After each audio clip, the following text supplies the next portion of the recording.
স্থানীয় সরকার নির্বাচনে একক প্রার্থী চূড়ান্ত করতে তারেক রহমানের নির্দেশ, বিদ্রোহী হলেই বহিষ্কার।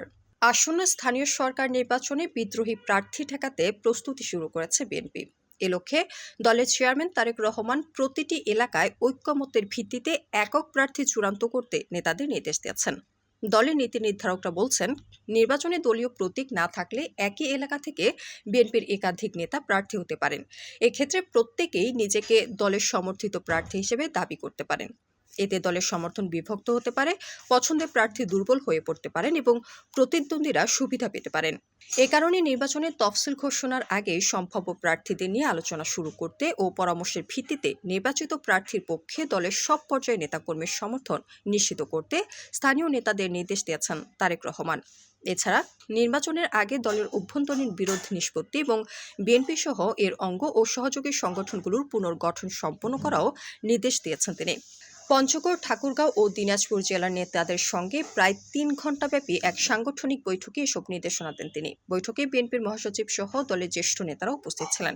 বৈঠকের বিষয়ে পঞ্চগড় জেলা বিএনপির সদস্য সচিব ও পানি সম্পদ প্রতিমন্ত্রী ফরহাদ হোসেন বলেন, স্থানীয় সরকার নির্বাচন ও দলের পুনর্গঠন নিয়ে তারেক রহমান বেশ কয়েকটি পরামর্শ দিচ্ছেন।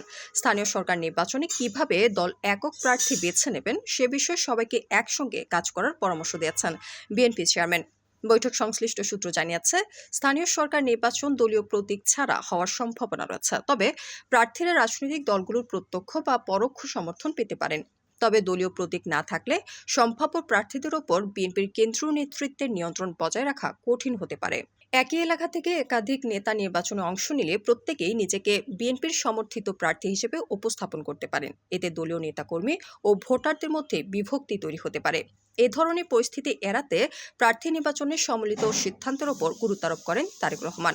পাশাপাশি প্রার্থী চূড়ান্ত হওয়ার পর সবাইকে ঐক্যবদ্ধ থাকার নির্দেশ দেন। ঠাকুরগাঁও জেলা বিএনপির সভাপতি মির্জা ফয়সল আমিন বলেন, স্থানীয় সরকার নির্বাচন সামনে, এই নির্বাচনকে সামনে রেখে আমাদের সার্বিক দায়িত্ব কি হবে তা নিয়েও আলোচনা হয়েছে।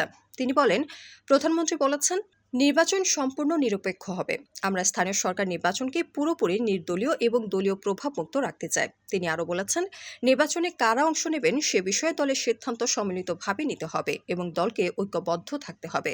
দলীয় সূত্র জানিয়েছে, কেন্দ্র থেকে প্রার্থী চাপিয়ে দেওয়ার পরিবর্তে স্থানীয় নেতা, নির্বাচিত জনপ্রতিনিধি ও সংশ্লিষ্ট সাংগঠনিক ইউনিটগুলোর সঙ্গে পরামর্শ করে গ্রহণযোগ্য প্রার্থী বেছে নেওয়ার পরিকল্পনা রয়েছে নেতৃত্বের। এই প্রক্রিয়ার লক্ষ্য তৃণমূলের বিভক্তি নিরসন এবং কেন্দ্রীয় নেতৃত্ব ও স্থানীয় সংগঠনগুলোর মধ্যে সমন্বয় আরও জোরদার করা। মির্জা ফয়সল বলেন, দলকে আরও শক্তিশালী ও সক্রিয় করতে তারেক রহমান আমাদের কিছু নির্দেশনা দিয়েছেন। বিএনপির জ্যেষ্ঠ নেতাদের মতে, স্থানীয় সরকার নির্বাচনের আগে পুনর্গঠন সম্পন্ন হলে স্থানীয় বিরোধ নিষ্পত্তি, প্রার্থী নির্বাচন প্রক্রিয়া সুসংগঠিত করা এবং তৃণমূলের দলের সিদ্ধান্ত বাস্তবায়ন নিশ্চিত করা সহজ হবে।